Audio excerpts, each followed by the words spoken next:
Good morning, good afternoon, and good evening. I'm Peter Gold, your host and Vice Chair of the Global Interdependence Center. On behalf of everyone at the GIC, welcome to today's program. Today's executive briefing is a continuation of GIC's examination of cross-industry impacts of artificial intelligence, big data, and machine learning. It is the first in a two-part series. The second part will be in June 2021, and it will be a live conference at the Federal Reserve Bank in Philadelphia. First and foremost, we appreciate and thank our program sponsors. These are Penn Mutual Asset Management, Cumberland Mutual, Drexel University, EMSI, Cumberland Advisors, Rowan University, Royer, Cooper, Cohn, Braunfeld, and Silent Majority Strategies, Stradley, Ronan. Thank you. Through the remainder of 2020, the GIC will continue to deliver a combination of fact-based insights regarding the pandemic, as well as thought leadership on key topics including monetary policy, geopolitics, trade, climate change, and of course, artificial intelligence. The goal of these free webinars is to provide a neutral, unbiased forum where key topics can be explored and help decision makers like you today prepare, plan, and execute. As a reminder, today's event is being recorded. The replay and slides will be available on the GIC website later today or tomorrow. Today's briefing will be composed of a keynote address by President Patrick Harker with an audience question and answer, followed by two presentations and a second question and answer with John Donohue and Greg Driscoll. Now I am delighted to introduce our keynote speaker, President Patrick Harker. President Harker took office on July 1st, 2015 as the 11th President and Chief Executive Officer of the Federal Reserve Bank of Philadelphia. In this role, President Harker participates on the Federal Open Market Committee, which formulates the nation's monetary policy. President Harker serves as a member of the Select Operating Committee of Select Greater Philadelphia. He previously served on the boards of the Catholic Relief Services, PEPCO, and Huntsman Corporation. Before taking office at the Philadelphia Fed, President Harker serves as the 26th president of the University of Delaware, and prior to the University of Delaware, Harker was Dean and Reliance Professor of Management and Private Enterprise at the Wharton School of the University of Pennsylvania. President Harker is a civil engineer, an urban engineer, with an MA in economics and degrees in civil engineering, all from the University of Pennsylvania. Without more, President Harker, we're delighted to have you, and we look very much forward to your comments.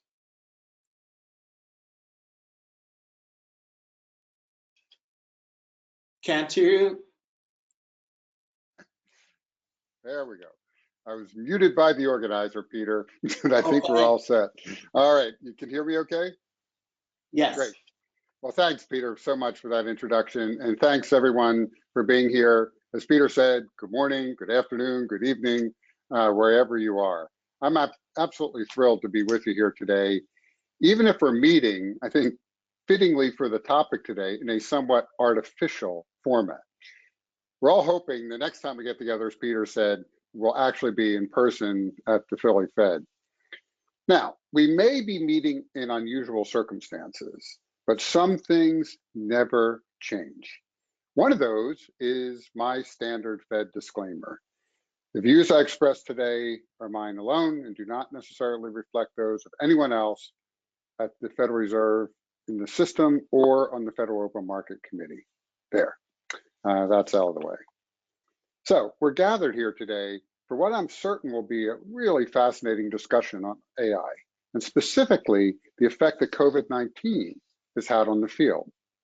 But I think there's an unwritten rule somewhere that every time a Fed president addresses an audience, he or she must also give an outlook on where the economy is headed. I think it's one of the hazards of the job. So I'll begin with that, offering a quick look at where the economy has been, where it is now, and where it might be headed. And after that, I'll share a few considerations on automation and AI. It's no secret that the economy has been profoundly affected by the same scourge that has kept us physically apart today, COVID-19. So let's begin with where we are with COVID-19, given that the virus itself, more than anything else, is determining the trajectory of the economy.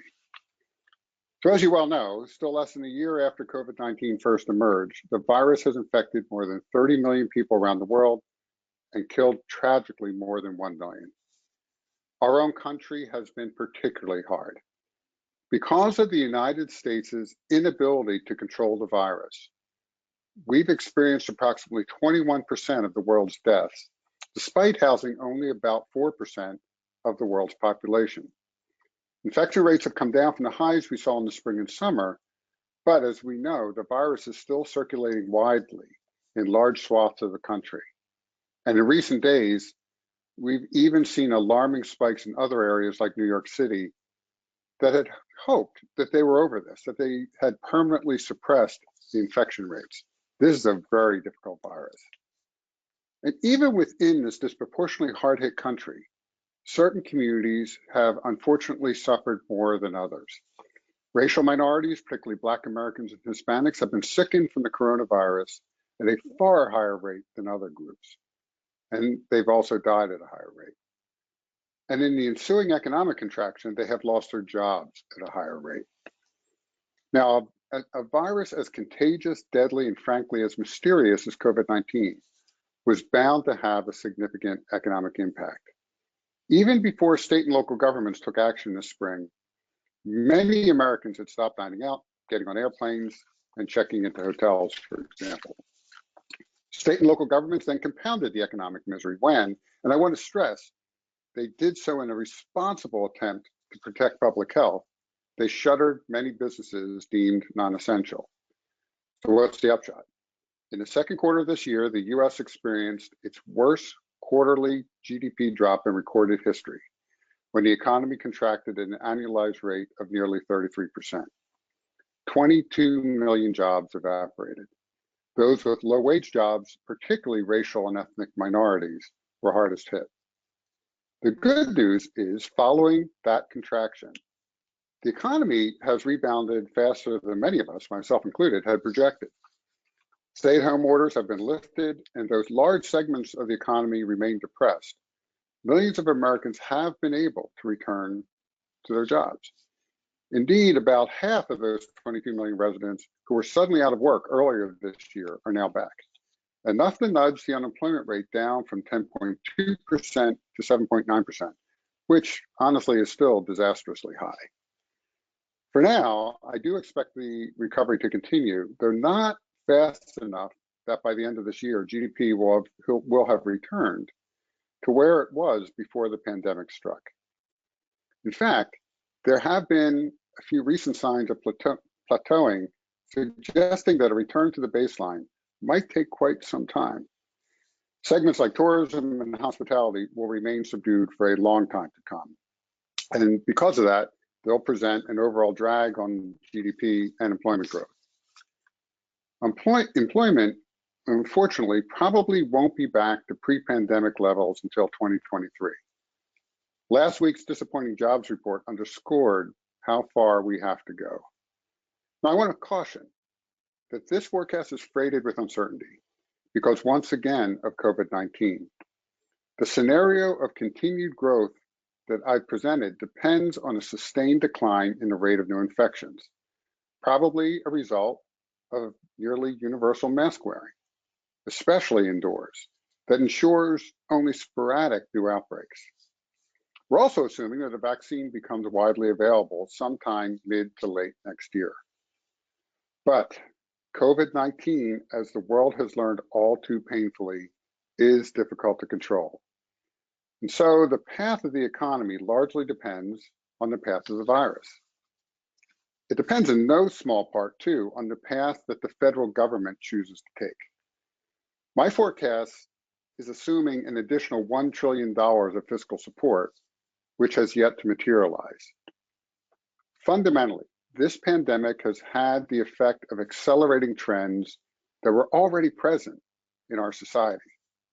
Categories like department stores were already struggling, and COVID-19 only served to expedite their obsolescence.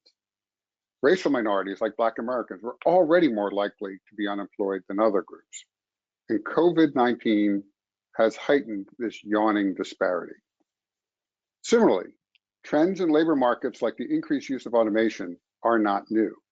They are simply happening at a more rapid clip since the onset of the pandemic. So for decades, the US economy has seen increasing automation in industries spanning manufacturing to food service to office work. But the COVID-19 pandemic has ensured that those transitions are now occurring at lightning speed. Researchers here at the Philadelphia Fed have been closely studying the effect of the pandemic on labor markets and automation, and have made several key, if still rather preliminary, findings. I'd like to share some of those with you right now. Some of their findings have been predictable. It turns out that the most automatable jobs are those that do not permit remote work and those that carry a high risk of COVID-19 transmission. Think of meatpacking and slaughterhouse jobs, for example, which are increasingly automated. Or closer to home, think of the Pennsylvania Turnpike laying off more than 500 workers this spring as it switched to automatic tolling. Other findings are more surprising and deeply alarming. You might expect that a lot of the jobs that were eliminated because of COVID-19 might come roaring back after the virus passes, for example.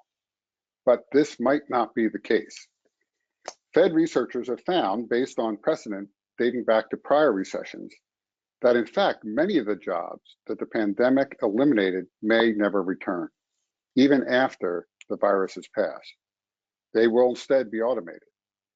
Those Pennsylvania Turnpike workers were permanently laid off, for instance.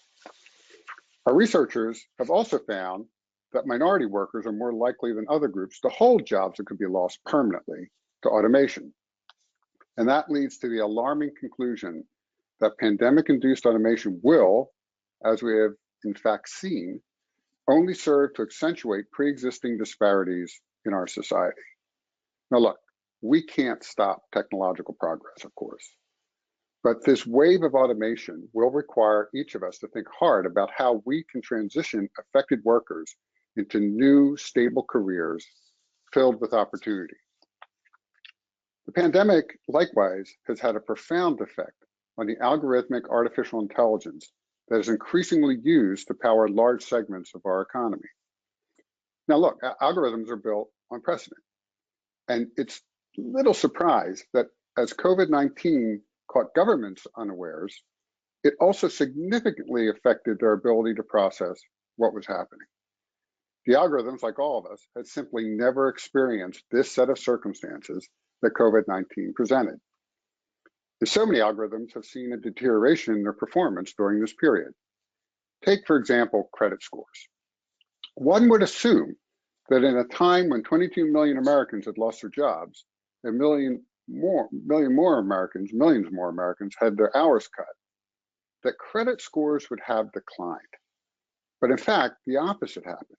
Credit scores have, in the aggregate, risen during this period.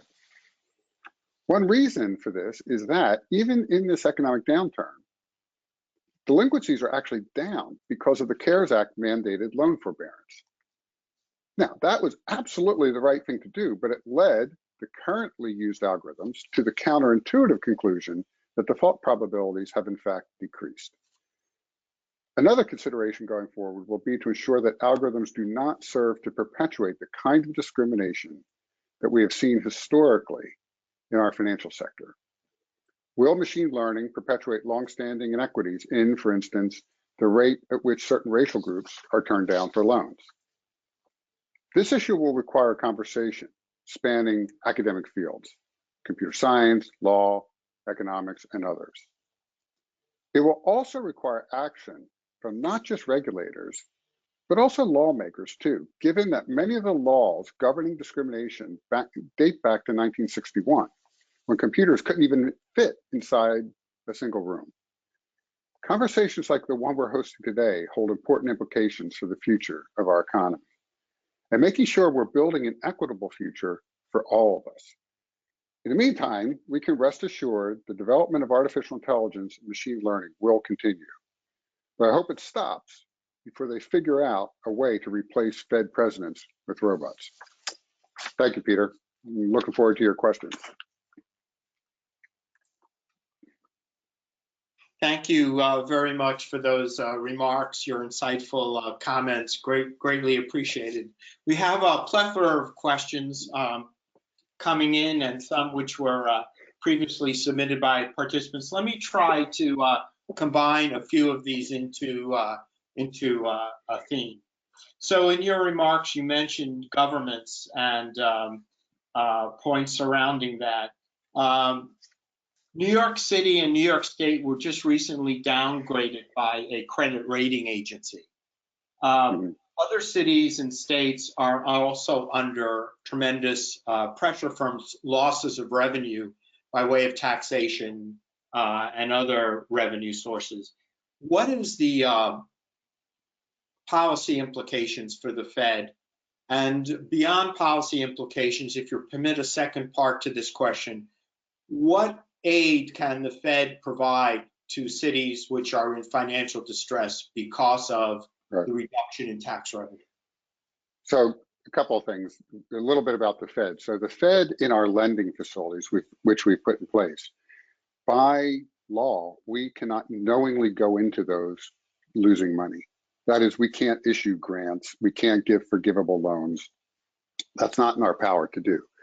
The Section 13.3 lending facilities that we have developed, in the Board of Governors has, joint with the Treasury Department and the Secretary of Treasury, have been backstopped through the CARES Act. So the Treasury Department backs the losses, the potential losses in those lending facilities. We have one such facility specifically, to your question, for municipalities, so for the muni market. We've had the state of Illinois already take advantage of that. We have some interstate agencies like the Port Authority of New York and New Jersey looking into this, and others. So that's available as a backstop to the municipal market. The good news out of that, and then I'll tell you the bad news. The good news out of that is just by the announcement effect, that is, just by saying we are putting this in place, we started to bring the markets, we calmed the markets. We started to get those markets functioning. And that's important. All the lending facilities we've put in place are really there as backstops to the private markets. We don't want to disintermediate the private sector. And so that exists. That's where what the Fed can and has done. Going forward, the policy response really has to be on the fiscal side of the house. It's not on the Fed side of the house. It's really on the fiscal side of the house. Again, this is where I think an additional stimulus of at least $1 trillion, and we've factored in $1 trillion for now as a placeholder into our forecast, is important. Because if you think about the layoffs that would occur in state and local governments, many of those are essential workers: police, fire, ambulance, school teachers. You can go down the list. These are essential workers in our society. And so I encourage, and I know some of my colleagues are in the same camp, including, I think this morning, Chair Powell gave a speech echoing this as well. We really could use that additional fiscal stimulus to get through this period. Thank you. We have another question relating to digital currency. Recently, the Financial Times reported that China, USA, and the ECB, European Central Bank, were all poised in the process of developing digital currency. And since this is a discussion about artificial intelligence and big data, combining the two, is there a race to roll out? Who will first roll out digital currency? And are there any implications for being first, or why one would either want to be first or not? Well, if there's a race, the Swedes have already won, right? So this is developing, again, around the world. We are actually doing a lot of research on the economic side of the house at the Philly Fed and really across the system, really trying to understand the implications of what a digital currency would mean.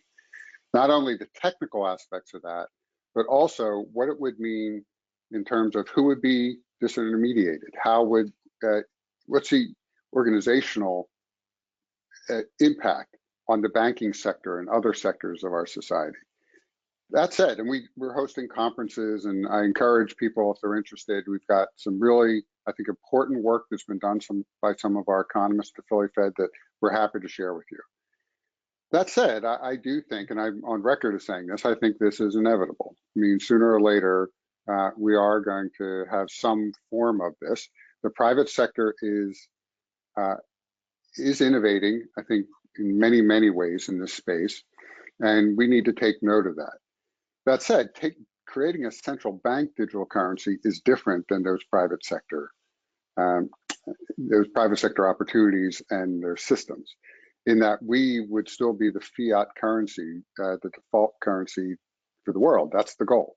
I mean, I think we get a lot of advantages in the US by being the default currency, the fiat currency. So I think it's important for us to think about this carefully.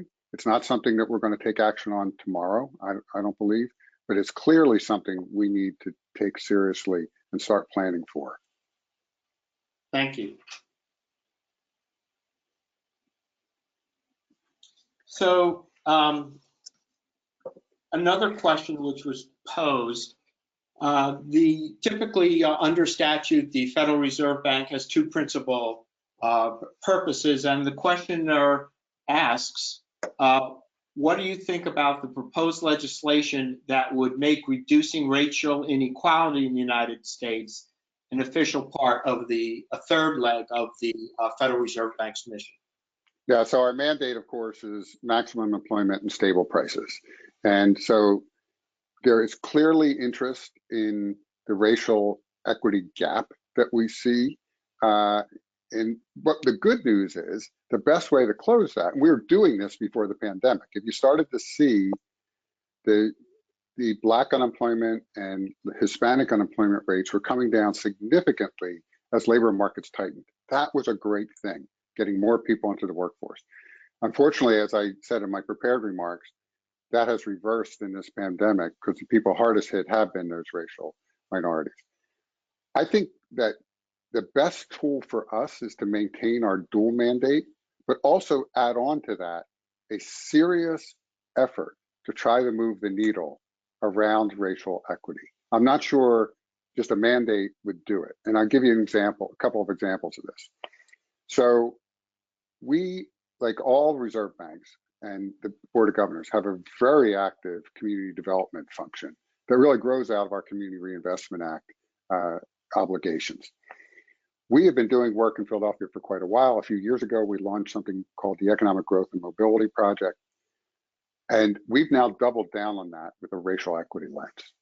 And so not only in Philadelphia, but really across the system has created an organization of people all across the Federal Reserve System focused on research and convening to help people deal with it. So for example, we have many community organizations, local governments in our district who said, okay, we need to do something about this. What can we do?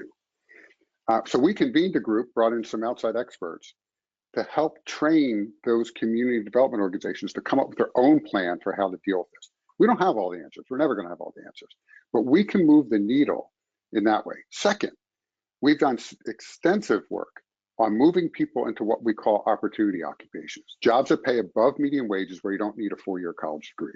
We know what they are, and what's really important, we know the training that people need to move from a lower wage job to a middle-class job. And that, again, will help close that gap because people will have better incomes. So some recent research we've done, we looked at 33 metro areas across the country in conjunction with our colleagues at the Cleveland Fed. And we looked at low-wage jobs and the skill sets of those low-wage jobs and asked the question, with some training, could they move into, with that same or similar skill set, move into a higher wage job, a job that pays at least 10% more? The answer is roughly half the jobs they looked at across those metro areas, that was possible with an increase in annual salary of $15,000, 49% increase in salary. That is how we're going to move the needle. So we've developed a partnership with Comcast and our local government job training board in Philadelphia to help create a new public-private partnership to make this happen. That's, I think, the most important work we can do in this space right now. Thank you. Okay, we have a question to follow on something you said a little bit earlier when you were looking to encourage additional federal stimulus dollars. And the questioner asked specifically, why are more federal dollars necessary and where would they go to have the most impact on the economy? Right, so you start with sort of the basics. So GDP is 70% consumer spending. And so having money into the hands of consumers is really important because if they spend it, there's a multiplier effect, right? So the $600 unemployment benefit, the federal unemployment benefit, I'm not advocating necessarily $600, but we need a ramp down. We can't just have a cliff effect like we're having now where people just fall off. And we're going to see that as forbearance runs out. So there's been forbearance programs around people's housing and their auto loan and you name it. As that starts to run out, we're going to have this severe cliff effect. We need to avoid that cliff. So we need to give people money so they can transition out of this bad situation. That I think is really important right now. And some support for state and local municipalities, given just the sheer number of employees that they have that look, if we don't do something, there are going to be pretty large layoffs in that sector. Okay, thank you. So I know we're coming close to the end of our time with you, at least today. Question has been asked, which I think is good maybe to ask each of our speakers today.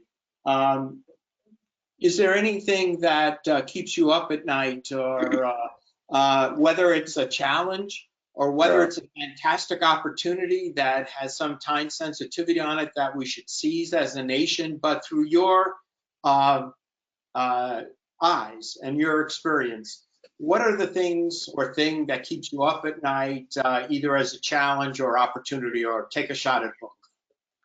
So I think I'm more excited about the opportunity. I think we're at a point, at least in the US situation, where as these trends, as I said, are accelerating because of COVID-19, if we do things right, if we're creative about creating partnerships, there's tremendous opportunity. Again, look at this example. We can move people from low skill to middle skill jobs and make their lives better and really help the whole economy. And businesses will have the workers they need. So what I lose sleep over is that we're not going to seize this opportunity right now. And I think there is an opportunity right now that we all have to make an enormous difference if we just figure out creatively how to create public-private partnerships, other partnerships, to really move the needle in a significant way on issues like racial equity and others that have plagued our society for far, far too long. Thank you. So one or two other questions, if we're permitted. Sure. Okay. So question from the audience is, do you view what's been happening with all the various supports and stimulus and fiscal activities as an indication that the capitalist model itself needs to be tweaked or is broken? No, I don't think, I would definitely say no to broken. The capitalist model throughout our history has always been tweaked. I mean, we're constantly swinging a pendulum back and forth. And so that will continue. I think there are some things, as I said, we need to address that are important to address right now. Because again, there are public goods that need to be taken care of that the market is really bad at dealing with by themselves. Probably the one that's looming the largest in our minds, at least in my mind, is climate change. This is the ultimate public good. This is the earth we live on and the air we breathe. if we don't deal with that, we know the repercussions of that. The economic consequences are pretty severe. And I think, again, back to my point about I'm an engineer, right? As you said, Peter, I'm an optimist. So there are opportunities here for really interesting innovations that would make an enormous difference. We don't have to live in the past. I mean, we can create, and that's to me that if there's a frustration I have, is that we're not talking enough about the future, what we can create together. Yes, there are problems, there are enormous problems, but let's deal with those by moving forward, not backward. Thank you. I think we have time for one more question, which is this. What is given your background, as you just said, an engineer and a prominent educator and a person who has run educational systems, do you think there should be a requirement that no matter what degree one seeks to obtain, whether it's a 2-year degree or a 4-year degree, that there is a requirement to be fluent in artificial intelligence coding and other types of machine learning and big data? That is a basic core economics 101, but AI 101 for everyone as part of a degree. So I'm not sure I would go as far as coding. However, I would go, and this now I'm going to put my old university president's hat on, and my old colleagues will know what I'm about to say because this is one of my pet peeves. I think we need everyone to have a very clear understanding of empirical reasoning. Statistics and AI are part of that, but they're all in the context of empirical reasoning. And I think we don't do a good job of that. And so, for example, pragmatically, I think we should replace the gateway course, which is in mathematics, which is calculus, with statistics and probability, which underlies all of AI. It underlies everything we're talking about. And it underlies, I think, us being citizens. So we can meaningfully interpret data and ask the right questions when things don't make sense, right? I mean, that's a skill that you can acquire. Right? And it's beyond just the formulas of R squared and so forth and statistics. It's a skill you can acquire that I think is absolutely critical to be an informed citizen in our modern society. Thank you. And I think with that, we've ran out of our permitted time zone to chat with you. We look forward to joining us at another program very soon.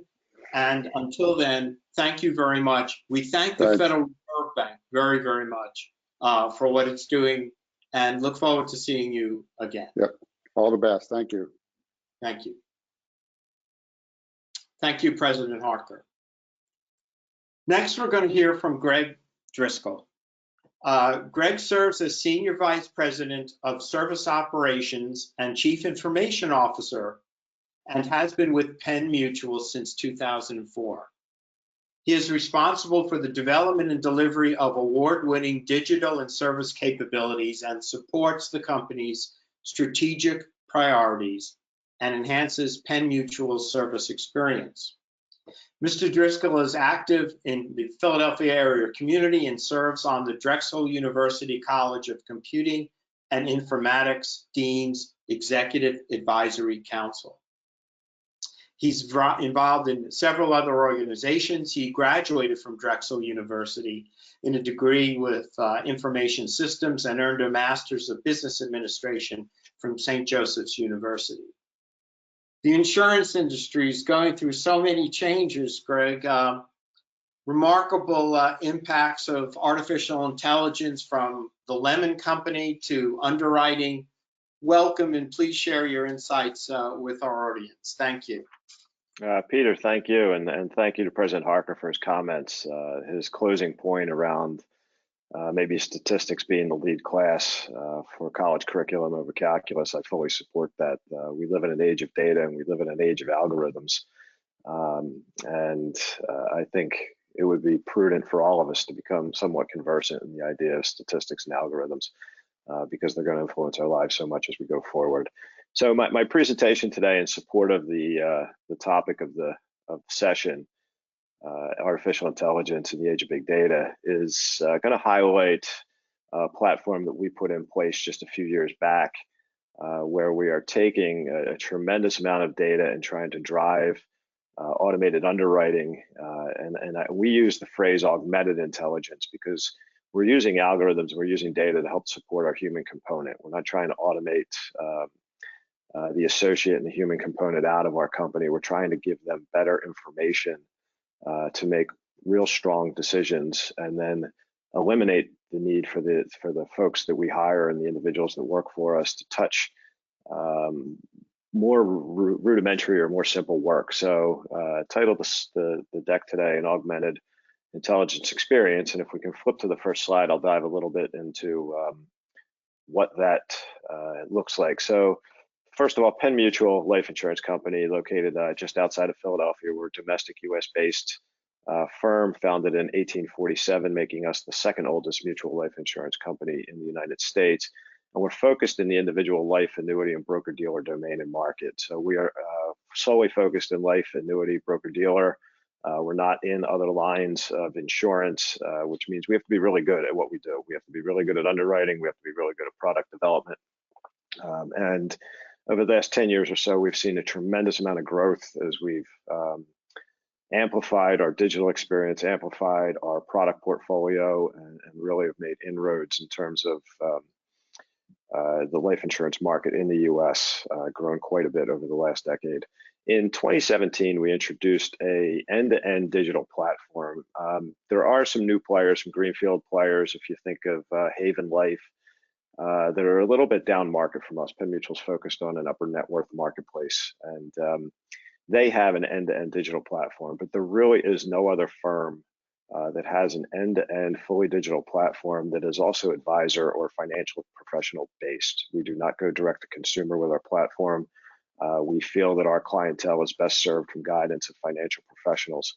And we wanted to build a platform that could work for them and their client base, and offer really a seamless experience, which is challenging in the insurance space. There are a number of different vendor solutions and service provider solutions in play. We don't own all of the solutions. Some we purchase, some we continue to have relationships with the vendor. And how do you integrate all those so that it feels as one to the end consumer of the product? That was the hurdle that was put in front of us. And we launched in just about this time, 2017. It was September of 2017. And it's been a great ride. We have won multiple awards for the platform. We think we continue to outpace the industry in terms of where we are from a user experience, as well as auto underwriting, which is an area I'm going to highlight a little bit today. So when I say end-to-end, if I, Greg Driscoll, was ready to purchase a life insurance application with Penn Mutual, I would receive an email, and then from that point forward, I would fill out an application process, which includes an awful lot of reflexive question around my health and lifestyle, fully automated e-signatures. We introduced auto underwriting capability, or data-driven auto underwriting capability, into the platform, and I'll dive deeper into that as we go forward. And once you're issued, the policy comes to you via email, where you e-sign. You then drop into our service portal where your payment, and you can electronically service that application going forward. This platform was launched just as a next step as we evolve as an organization. But what we have found since COVID-19 entered the United States is it has really amplified our ability to gain market share. We have seen an increase in policies, an increase in sales over the course of the COVID-19 pandemic, and it's because our platform supports a contact-free sales process. It wasn't developed with the idea of a contact-free sales process, but it fully supports the idea of no face-to-face, across the table. Everything can be done electronically with the financial professional and the end consumer.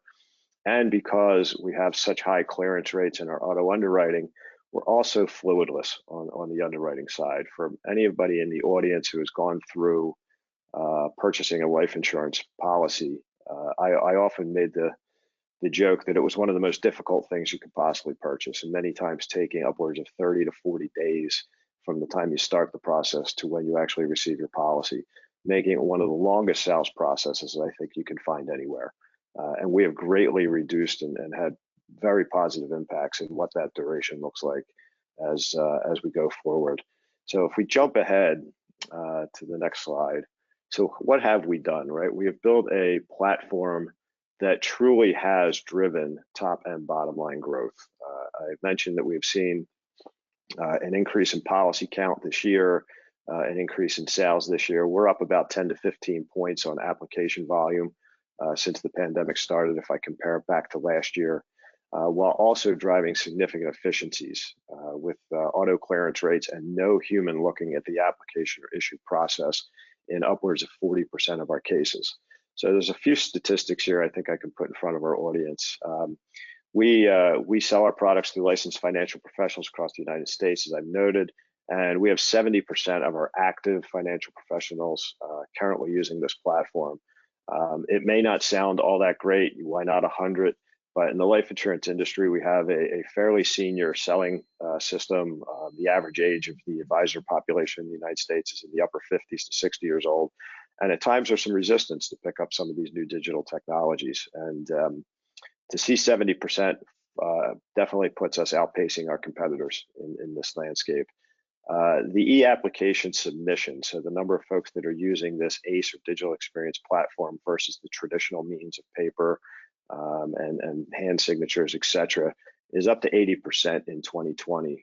Pre-COVID-19, it was at 60, and we were holding that 60 through most of the back half of 2018 and 2019. So not only have we increased the number of people using the electronic platform 20%, we've done it on a volume that is up 10 to 15 points year over year as well. So great penetration on our application platform and continuing to drive those top end results. 60% of the applicants qualify for fluid-free underwriting. As again, if anybody's gone through the process of picking a life insurance policy, you often find that you might need an EKG or a blood draw or urine sample to go through the process just to validate your health and any underlying conditions you may have. We are sending 60% of the applications through fluid-free, with 30 to 40% receiving an immediate rating of standard or better, with absolutely no human review. So we are approaching that 40% mark where no human looks at the application submitted. It is issued through the algorithms that we have in place for underwriting, again, far outpacing the industry. Since April of 2020, 95% of our term applications are coming through this platform. We are primarily in the accumulation product space of whole life and universal life, but we have launched a fairly aggressive term portfolio at about a year back. One of the core missions of Penn Mutual is to increase the number of individuals, number of Americans that have life insurance as part of their financial plan. So we launched a very aggressive term portfolio about 2 years back, and we're seeing great success in penetration of term applications through a digital platform. So where do we see the bottom line growth? Where we see the expense reductions? You'll see that e-applications issue 50% faster than paper applications. That 30 to 40 day expectation is now in the 20-day. Actually, we have it to about 4 hours to 20 days. And it's really in the control of the financial professional. Early when we launched this capability, some of our financial professionals came back and they said it's too fast. We have to give them control points where they can slow the process down, because it's getting away from how they can typically conduct business in the marketplace. Interesting piece to note here is 100% e-delivery for all contracts post-pandemic. If you go back to the idea that about 60% of our applications last year were running through a digital platform, that would have meant 60% of our policies were being e-delivered and 40% were probably being printed and hand-delivered. Once we went pandemic response, everyone, including Penn Mutual, was having challenges with mail delivery into our offices because we were no longer in our offices. So we rapidly pivoted to an electronic delivery model for all contracts. And we were able to do that in just the course of a couple of days, and we will never go back. So if we think about how the COVID-19 experience has affected operations and some of the things we have to do as we go forward, we will never print and mail a policy again, greatly reducing not just our print costs, but our overnight delivery costs for contracts and policies that have to get delivered to end consumers. And then I repeated a bullet, which was a mistake, but the e-application issuing 50% faster than paper applications. What this has led to is actually a higher placement ratio. Penn Mutual averages about 73% traditionally of applications that come in that are actually then taken by the client. When we went to the e-application suite, that number is bumped up to 93%. So we have a 20-point increase in the acceptance and taking of applications through the electronic means than we do over the traditional paper means, again, driving both that top line and bottom line growth. If we jump to the next slide, I'm going to dive a little bit into the data on how we do that. I know the writing here is a bit small, and I'm not going to try to get into every little box that we have on this, but we're going left to right fairly quickly. I want to describe how we use data and how we're using machine learning and algorithmic underwriting to help the decision process and help really drive efficiencies through Penn Mutual. Again, we have a client who needs to complete their demographic information as well as a series of reflexive questions that offer insight into their health and wellness. So what type of prescriptions are they on? Has there been any diagnosis of them or within their family? Tell us about your income. Tell us about your driving record. All these things that contribute to the risk profile of an individual, excuse me, applying for a life insurance policy. We also take those questions, store the data of the individual response, and then run out to a number of third parties to gain additional insights into that individual. We will tap into the driver motor vehicle record bureaus of the various states in the United States. We tap into RX database records. We tap into a risk profile score from LexisNexis, not the credit score. We're not allowed to tap into things like credit scores to make decisions, but we can use a risk profile score that would interrogate someone's financial history, bankruptcies, things like that, and get a score back from that provider. We aggregate all of that data, and the engine that aggregates that data and runs it through its, I will call them traditional actuary algorithms, has offered us a 28% auto issue rate on applications, but 28% really isn't good enough. We wanted to continue to drive that rate higher and higher. And when I say 28% auto issue, that means no human underwriter looks at them, leaving 72% for human underwriters to look at. So this is where we've layered in machine learning models to help move that 28 points even higher. The first one we introduced was an RX model. We have found that a number of prescriptions taken in smaller doses, if you will, have no real impact on the risk profile of the client or the applicant in this case. The simple example that we always talk about in the office is something along the lines of steroids, right?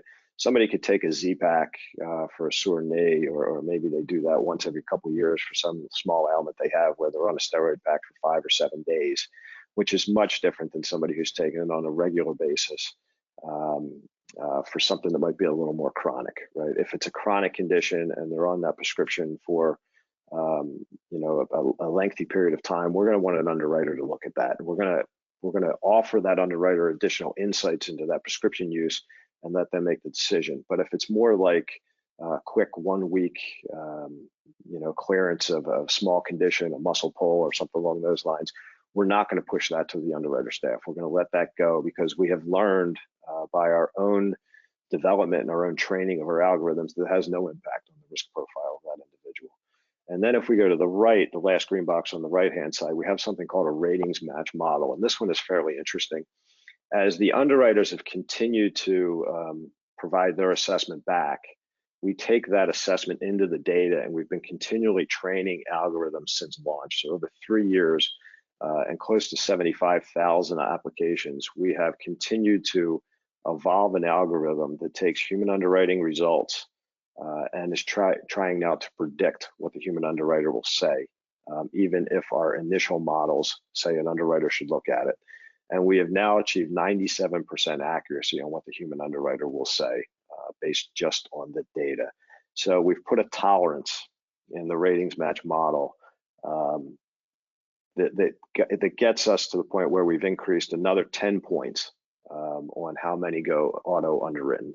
So if you think about this, we've taken what is a traditional actuarial model and an underwriting model based on tried and true underwriting guides that come from reinsurance companies. And now we've layered in our own machine learning models to continue to drive advanced acceleration and continue to drive expense out of the process, time out of the process of acquiring a life insurance policy, while also increasing client satisfaction and financial professional satisfaction. And I'll also add in efficiency for that financial professional. They are now able to see more clients and interface with more clients and give them tried and true good advice on their financial profile and what their plans and needs are for their future, and much less time on the administrative aspects of filling out applications and trying to push paperwork through the system. They were all the really prepared remarks I have, Peter. So if we want to jump back, I'm more than happy to take Q&A after we get through the second pitch.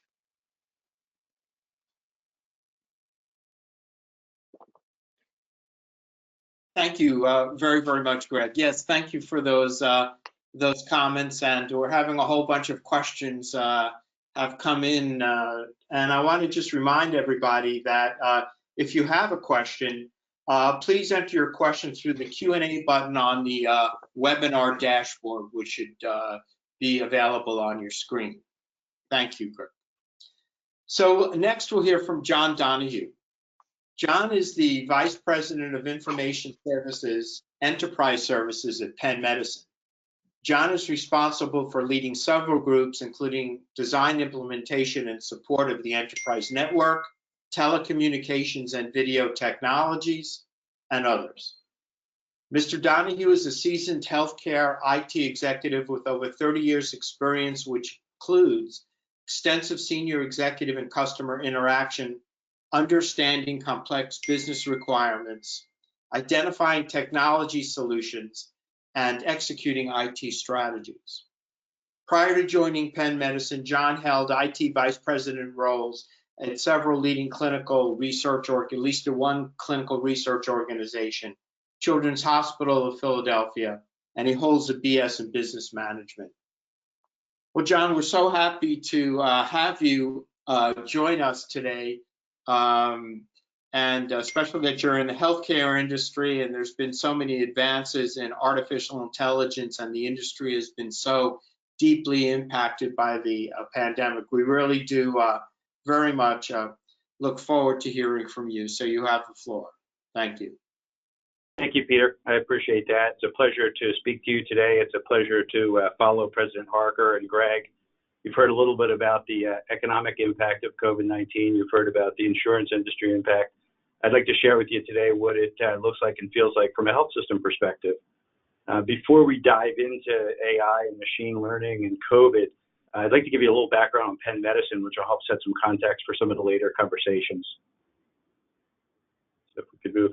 So Penn Medicine is made up of two organizations, the University of Pennsylvania Health System and School of Medicine.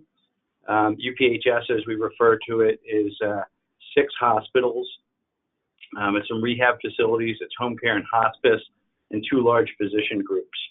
Represents about 3,200 beds, almost 8,000 physicians. On an annual basis, we do about 3 million outpatient visits and about 135,000 inpatient visits. Part of our portfolio that we're very proud of is Pennsylvania Hospital, which was the first hospital in the United States of America, which was opened in 1751. Shifting to the Perelman School of Medicine, not too much after that, the Perelman School opened up in 1765. You'll see that it's number 2 in terms of grant funding. You'll see some of the statistics there to just give you a sense of its size and scope. I will share with you, we were one of the first organizations in the country to combine our health system and the School of Medicine, and it has really been quite effective in terms of improving our research capabilities and improving our patient care capabilities. Next slide, please. This is just simply a footprint map. This shows in the tri-state area where we have our facilities. So we really focus on Pennsylvania, New Jersey, and Delaware. And it's been important for us to be able to deliver our world care, our health care in some of these communities. So simply an idea of giving you the coverage area that we have.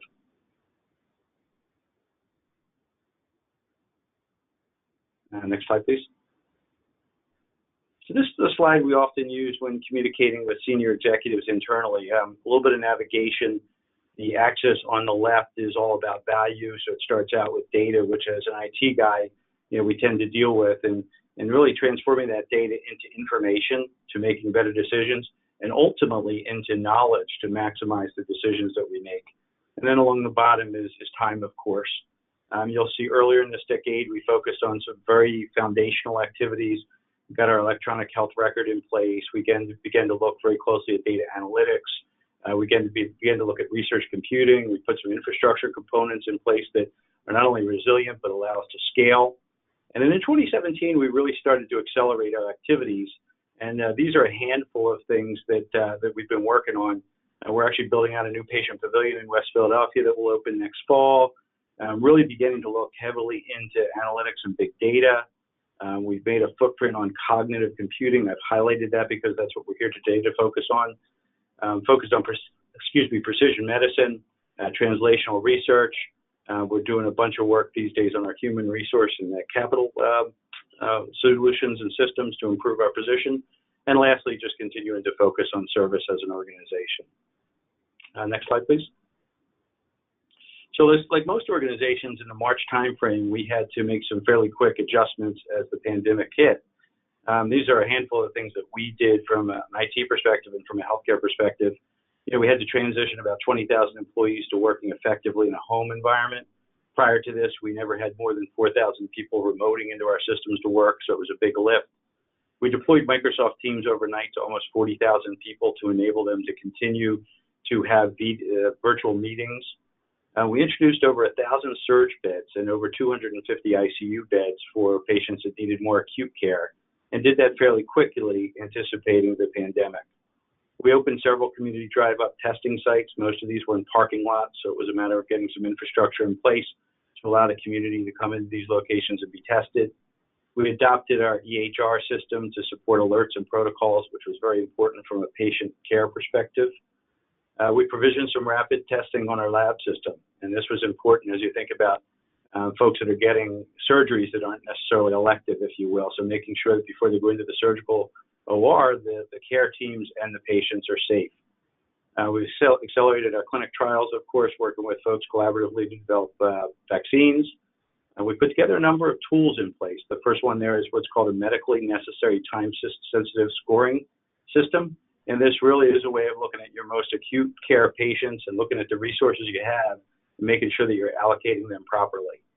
The second part of that is Penn Open Pass program, which is a way for employees to self-identify with their symptoms and make sure that if they come to work, they're healthy and safe and keep our patients safe.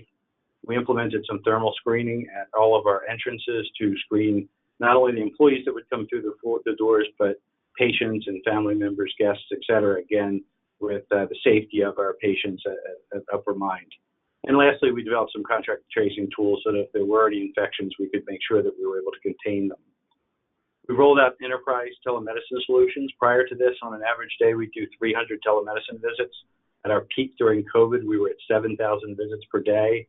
We're back down now to about 3,000 per day. So clearly, telemedicine is here to stay. It's a way for us to effectively, serve some of our community folks, and in some cases, community folks who don't always have access to easy healthcare. Many of our peer organizations were seeing an uptick in phishing and breaches. So we took a look at our posture and we made some investments and enhanced our security posture. And lastly, we'll start to spend some time now as we developed capacity and resurgence analytics to make sure that we were prepared to the best of our ability for COVID-19. Next slide, please. So in the March timeframe, we began to develop a program called CHIME, and this stands for COVID Hospital Impact Model for Epidemics. So as you can imagine, as a major academic medical center in an urban setting, we knew that the pandemic was going to send a lot of patients our way. So we needed to begin to model and prepare our folks for what was going to potentially be the impact. We typically are a very collaborative, consensus-driven organization, and we took that same approach with the development of this program. So for us, the first piece was organizing the subject matter experts. So pulling UPenn resources from some of our key groups like epidemiology and biostats. We began to partner with a company called Code for Philly, which was an open source organization. And we pulled together some of their best and brightest, and a company that would help us host this CHIME application called Linode. Then it was just a matter of organizing those people. So we did, again, as I said, pull together various people. We wanted to make sure they were representative of all of our entities and hospitals across the region. We wanted to make sure that we were leveraging UPenn and the campus that we share with them and some of their folks from Wharton and other groups. And lastly, work with folks in the city of Philadelphia, so Jefferson, Philadelphia Health Commissioner, and other folks that could help us from a regional perspective look at what we were up against. The outcomes that we saw fairly quickly, there are several listed here. The first was we were able to make this model available to all of our entities and departments. So if you can imagine, not a single person at Penn Medicine wasn't within a tool that would help them begin to predict what was coming our way. Secondly, we use this to drive decisions around personal protective equipment, other types of equipment like ventilators that we needed to purchase, facilities planning. I shared earlier some of the beds that we were to build out. And then lastly, and maybe most importantly, is staff scheduling. How do you take a finite staff and make sure that you've got them scheduled appropriately to manage the pandemic? So when we got this together, we worked obviously internally with our folks. We also had some success in working with other folks. There were several states that had another interest in the model that we had built. There were other health systems, there were other communities, and ultimately FEMA took a look at what we were doing and leveraged that. At our peak, we had almost 60,000 users worldwide, and there were about 100 articles in some very noteworthy newspapers and things like that, and journals covering the work that we had done on the Chime front. Let's look a little closer at Chime and what it did and how it actually worked. Next slide, please. So this is Chime, and the SIR actually stands for susceptible, infected, and recovered. So those were the patient attributes that we were trying to track at this time. And the writing's a little bit small here, so it's hard to see, but basically, as a user of this particular predictive model, you could key in some factors, and whether you were covering a small community hospital, whether you were covering a health system like Penn Medicine, whether you were covering a community or a state, you were able to pump in some parameters and use the math that we had put behind this to actually begin to drive out some results and some predictive results. What you see on the right, again, I won't go into this in detail, but there are some of the reports that were provided. So what you'll see here is the ability that people to do worst case planning as well as best case planning. And as I shared, almost 60,000 were using this time to drive some results that they could use to be planning. Next slide, please. It didn't take long before we learned that we needed to evolve the Chime application, and there were a couple of primary reasons for that. One was predictability and figuring out what the likelihood of certain scenarios were. President Harker talked a little bit about this and how important it is as we go forward as a culture. So we recognized that. There were a couple of other things that the SIR Chime model had as limitations. One is that you had to manually input the parameters. Two is it wasn't incredibly agile, so the boundaries were fixed. And last, it only allowed for one pandemic peak. And even at that point, we thought that there was a significant risk of potentially more than one peak. So we introduced a Bayesian model that allowed us to use machine learning and statistics to mature this model. On the right-hand side up at the top, around the April timeframe, so 3 or 4 weeks after we introduced the initial model, we were doing this with a more sophisticated machine learning approach. And you can see by the reports, we were able to drive more sophisticated models that allowed people to make even more informed decisions. Across the bottom of the screen is the arrow with our process. And I'll call attention to the middle of the arrows there when we began to allow people to input more information to drive these more sophisticated results. And you can see there some of the things that we allowed. So it was hospitalizations, it was vented patients and their census, and actually Google data. And in many cases, these things weren't manually entered. They were able to be placed into this algorithm to produce the results. And on the right-hand side were some of the things that we would get out of this. So now we were adding to the original SIR model, and had a SIR model that included exposed patients and the impact of those exposed patients. Another factor was how quickly the virus was spreading and the impact of non-pharmaceutical interventions. So we were able, again, to really use machine learning to mature this model within weeks and begin to deliver a much better product. So if you could move to the next slide, please.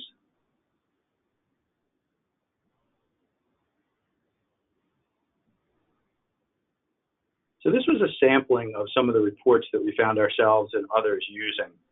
So along the top is an assessment against the intuition of the people that were looking at the raw data on an hourly basis, 7 days a week. And secondly, comparing our models and our predictions against what we were hearing from a regional report. And that allowed us to further hone our models. Down on the bottom left is just simply an example of trending reports and how these represent each of our entities and the trends that we projected over a 4-week period, so we could, again, to make decisions on staffing and equipment. And then finally, on the bottom right is social distancing scenarios. In the original model, we weren't able to do this, but now we had the ability to say, what if? What if we changed our social distancing parameters by 30%? What impact would that have on the spread of the virus? And again, you can see the sophistication of those models, and they were used pretty broadly. So this is probably the most prevalent example of, what I would say machine learning or AI at Penn Medicine during the pandemic. If you see some of the other models that are being used out there, you'll hear of Johns Hopkins model, you hear of the University of Washington. So we were not alone in developing these models. However, we learned some really important lessons in terms of the commitment of resources and the dedication of subject matter experts when you're doing this kind of modeling. So we intend to leverage that going forward and make sure that we continue to stay on the forefront of this kind of development. If you go to the next slide, please. I wanted to mention there were several other, what I'll call cognitive computing initiatives at Penn Medicine during the COVID crisis. We hit on the big one around predictive modeling. These were two others that I thought folks might find interesting. The first was around a product that we called COVID Watch. So if you think of a community of thousands and maybe even hundreds of thousands of people, the ability for them all to show up at a hospital when they had some symptoms is not really realistic. So this allowed us to provide an overwatch or a watch over some of these patients that weren't acutely impacted, but really needed some communication with the healthcare facility. So this gave us that ability. It was a text messaging tool.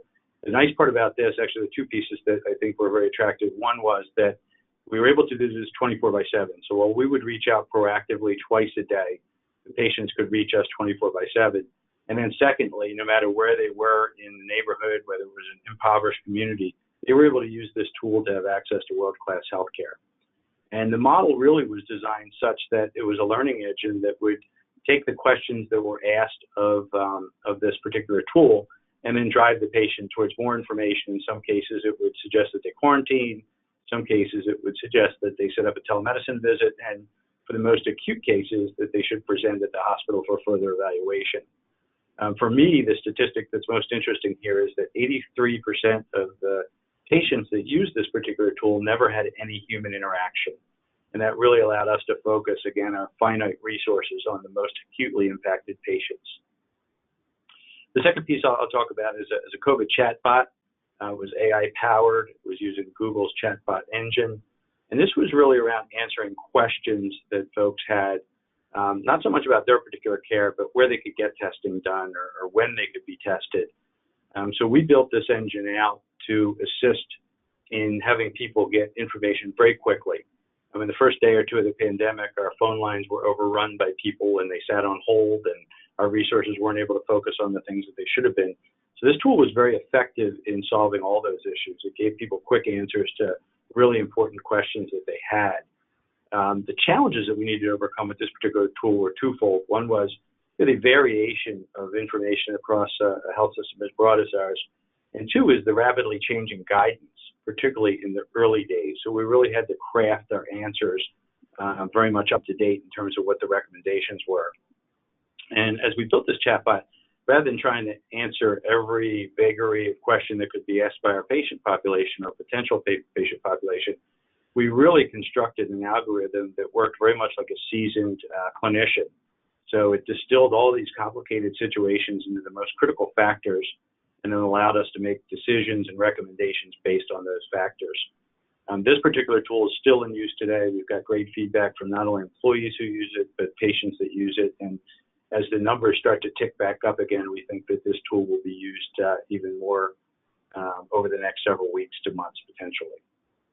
So, I'll wrap up so we can answer some questions. Hopefully that was helpful today in giving you a little bit about a health system's perspective in dealing with COVID-19 and how we leverage AI and machine learning to really be more responsive and provide better care to our communities.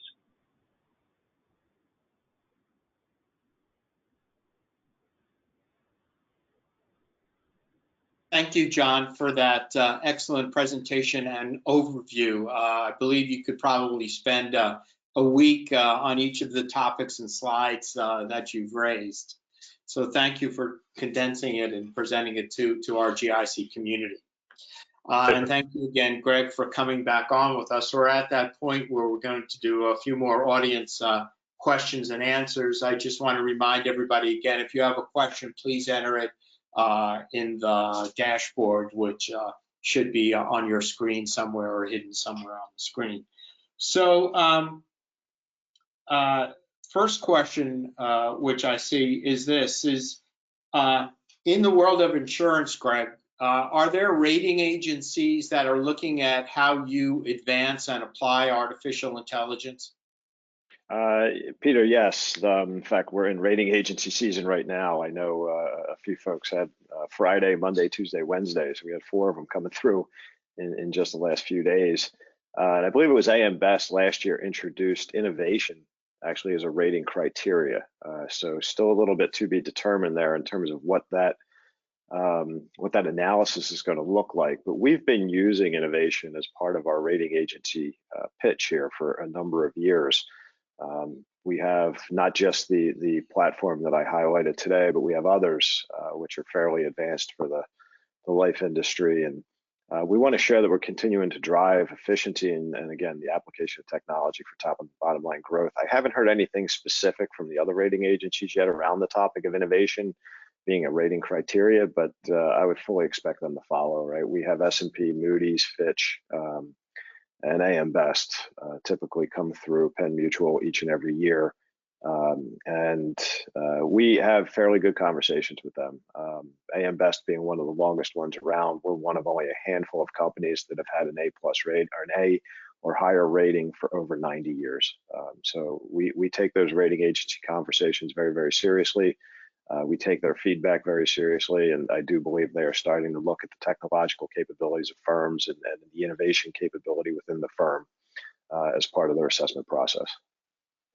Thank you. I will note for our programming sake that our continuation, the second part of this, representative from AM Best are coming to join us to explain how they're going to continue to apply that criteria. So we look forward to that, and we look forward to your presentation then as well, Greg. So John, a question, technical question asked, what is cognitive computing, a term used in one of your slides?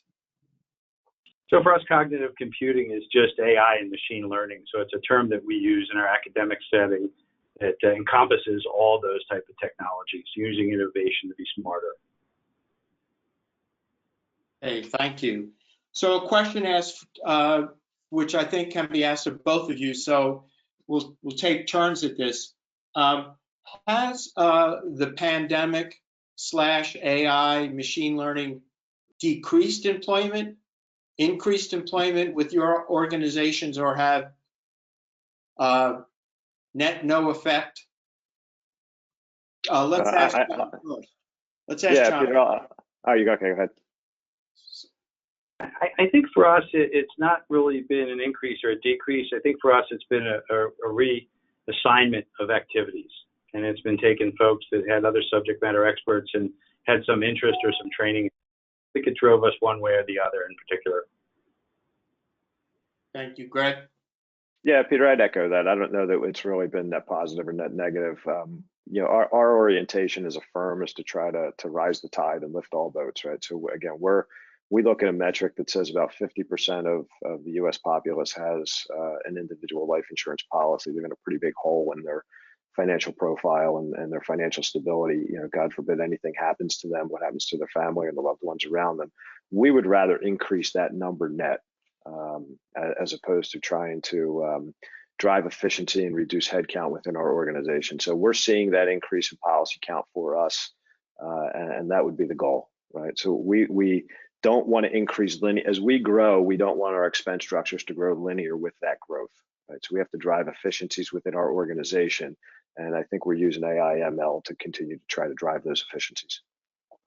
Thank you. You may have just taken a stab at this one, but the question came in, very direct question. For you, Greg, has the pandemic increased numbers of policies being sold and increased claims?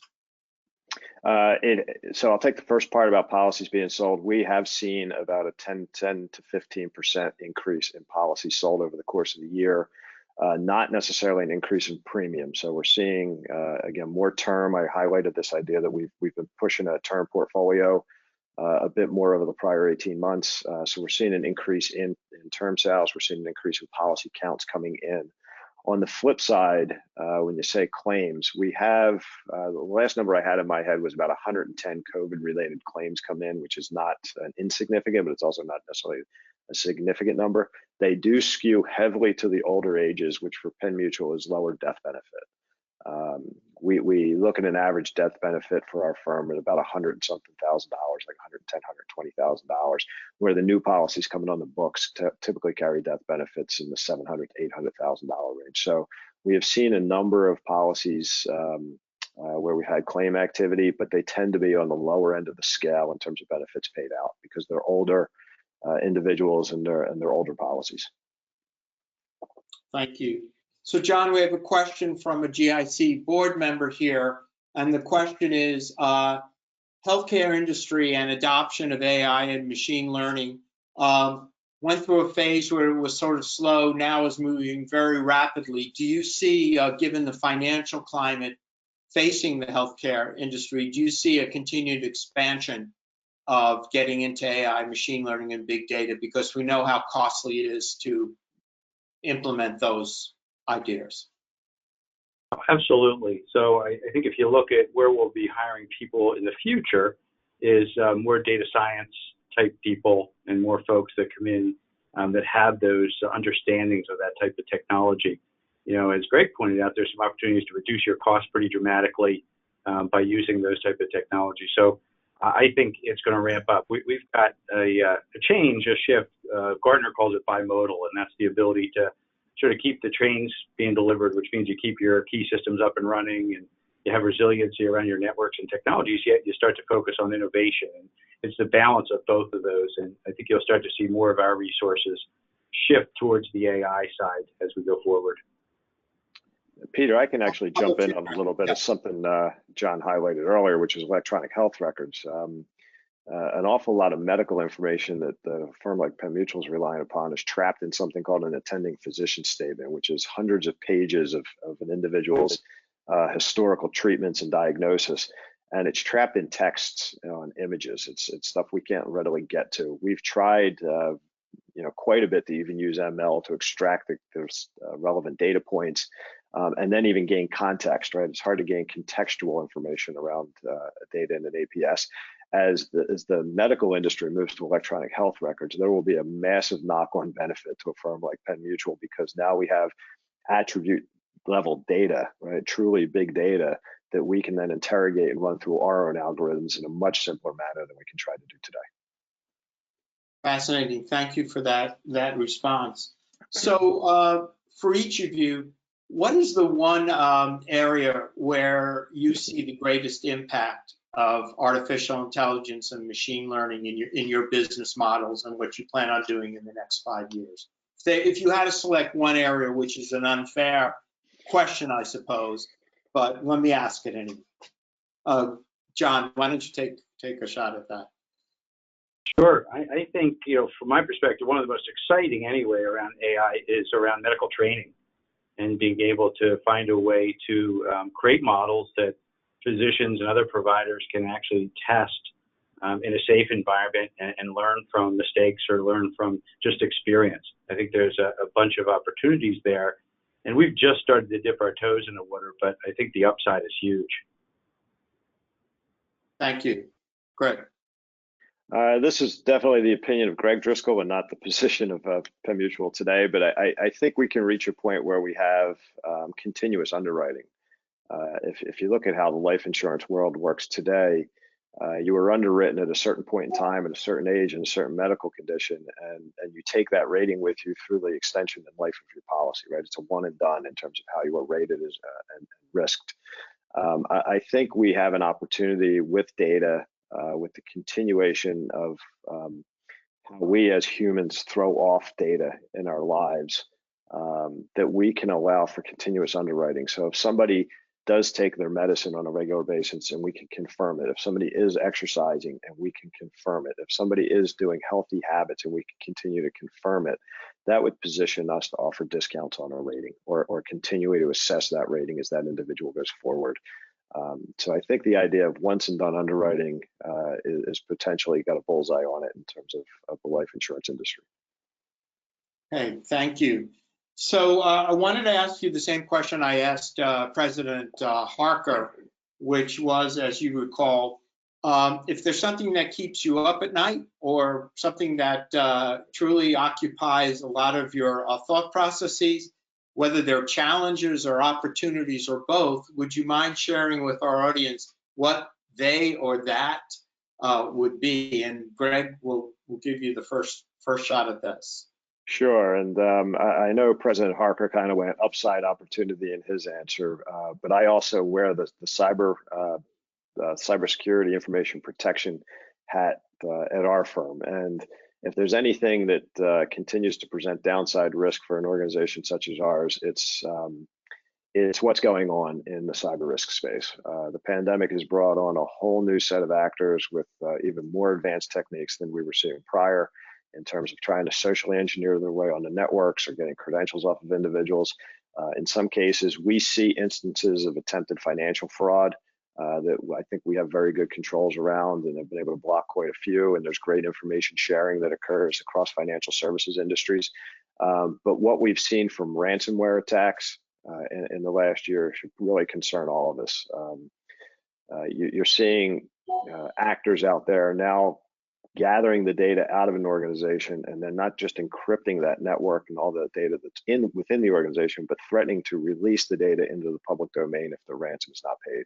So the threat vectors are continuing to get more challenging, and then the ruthlessness of the actors is continuing to escalate. So having the cyber hat on, in addition to all the things I like to do with the upside opportunity that we see with AI and machine learning, I have to keep an eye on that downside risk. So that's what kind of keeps me up at night. Okay, thank you. John. So as a guy that tries to stay as positive as possible, I'll take the opportunity angle. And I think from our perspective, there is a digital divide. We've talked a little bit about that today, and the ability to use innovation and use some of the technologies that I talked a little bit about today to start to close that digital divide and enable these impoverished neighborhoods to get access to the world-class healthcare that we can provide, and whether that's using telemedicine capabilities by providing 5G networking to the neighborhoods or distributing digital devices at the neighborhood so these folks can contribute and participate. I really see the opportunity through innovation to be much more effective in those communities. And what keeps me up awake at night is, how quickly we can get to that and making sure that we continue to treat that as a priority. Thank you. So let me just check. Okay, so with that, I think we've come to the end of today's question and answer session. And I'd like to ask each of you if there's any particular thought you'd like to leave us on other than the one you just expressed, and for maybe a 1 minute or so sum up. Greg? I guess just around the topic of AI, machine learning, or cognitive computing, as John points out, it's real, it's with us. I think it's going to relentlessly march on in our lives. When you get down to machine learning, it's just math. It's in the science, it's in the data. There's predictable patterns. Things will continue to happen the way they have happened. And I think the upside opportunity, if applied appropriately across the entire spectrum of our economy, is really strong. I think it has an opportunity to address things like racial inequities, the way John is talking around, even getting into some neighborhoods that have been a struggle to get in. And we have to keep an eye on these things, right? I don't know if regulation is the right way or the wrong way, but these are things that have to be managed, have to be introduced appropriately. There is a great amount of good that can come from these technologies, but there is also a tremendous amount of downside risk, and it's up to us on how we manage these things going forward. Thank you. John, any final thoughts? I'm thankful to participate today. It was fascinating to listen to President Harker and his comments around the economy and some of the things that touch all of us, some of the things we're facing as we go forward. The opportunity to listen to Greg talk about what's happening in his industry, and as he chatted about the EHR, I think there's a ton of opportunity for us to collaborate across our industries and really make things much better, provide information back and forth. So I think it's left me energized to go back and look for more ways to be innovative and refocus some of our teams on what they're doing. Thank you. Thank you both gentlemen for your comments. The Global Interdependence Center is greatly interested in collaborations. We believe very strongly in the interdependence of peoples and nations. But Greg, John, thank you for your discussion and for spending time with our community. I also like to thank President Harker again for joining us. We hope that all of you will be able to join us for another GIC program coming shortly, and certainly we'll see you in June at the Federal Reserve Bank, we hope. Thank you very much. Peter, John, take care. Thank you. Thank you. Bye-bye. Take care. Audience, before we close, GIC, I wanted to announce that the next executive briefing is on Wednesday, October 21st, and it will focus on COVID-19 and the impacts on college campuses and higher education systems. We are delighted to be joined on the 21st with Ali Hushman, president of Rowan University and GIC board member, and Nito Kuban, who is president of High Point University. Registration is available on the GIC website, so please register there. As a reminder, today's webcasts and replays of all past episodes of executive briefings are on the GIC website. To find the replays, explore GIC membership, or donate in support of GIC programming, please go to our website, which is www.interdependence.org. As we conclude, we encourage you to take 60 seconds to respond to our survey. Your feedback is important to us, as we appreciate you letting us know how we can improve our program. Thank you for your attention. We hope to be able to see you at a live GIC event soon, and again in June at the Federal Reserve Bank of Philadelphia. Good afternoon, good morning, and good evening. Thank you.